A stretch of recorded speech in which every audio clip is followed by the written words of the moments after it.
Hey, what's up, guys? This is a quick video going over my picks for UFC Fight Night, Batista versus Oliveira last weekend, and I went 11-2. I had 5 perfect picks.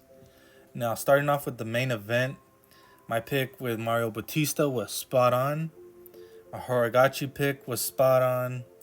Rizvan Kuniev won his fight, and Gelton Almeida, I picked him to win this fight, and I could not believe what I was watching.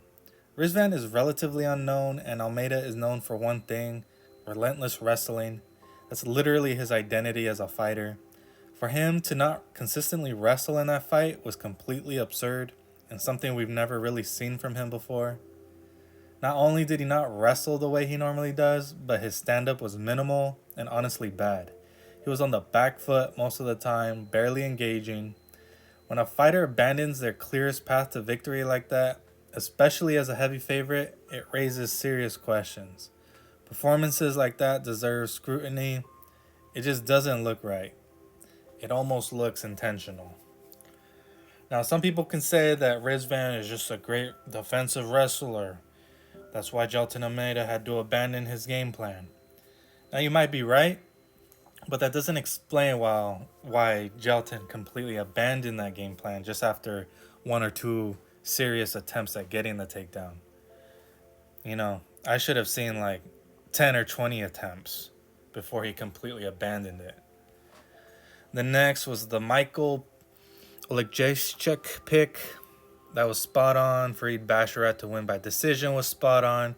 But that was a little dicey because, when it went to the scorecards, it ended up being a split decision. And I tweeted that I was worried Gene Matsumoto was going to be gifted another win and rob another fighter. Because when he fought Brad Katona, I thought Brad Katona won that fight, but they gave it to Gene Matsumoto instead.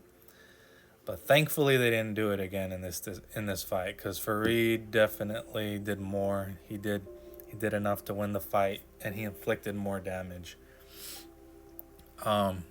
Next, Dustin Jacoby versus Julius Walker. Yeah, that pick was spot on. Danil Doncheko versus Alex Morono. That pick was spot on. The minus 700 odds. After watching the fight, those were some like ridiculous odds in retrospect. He did enough to win, I think, in every round, but he definitely slowed down in the second and third, which made it look, I think, much closer than the fight actually was. But Alex Morono's tough, and he was able to just survive out of pure toughness and heart. And then we had Nicolay, who knocked out Nico Price, and that was spot on. I said Nico Price has taken too much damage throughout his career, so at this point, it's pretty easy to just add on top of that and get your own KO victory on him. The Bruna Brazil fight was disappointing to watch. She had all the advantages, height and reach.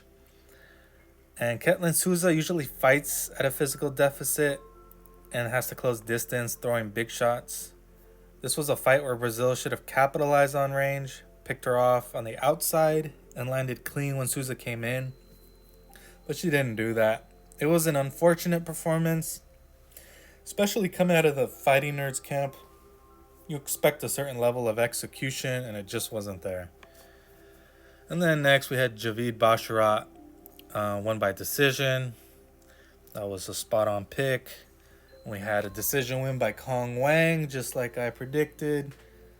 But I'll admit that fight was closer than I thought it'd be, much closer. And then we had the Jacob pick correct as well.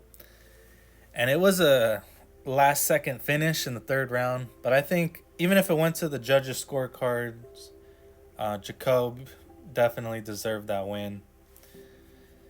And the first fight of the night, which was Claudia Segula, she won as well, just like I predicted.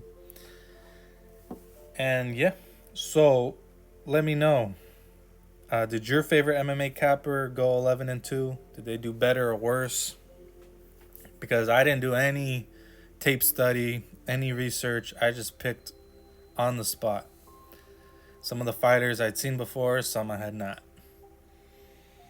So like, share, and subscribe if you don't want to miss my picks for the next UFC event. And catch you later.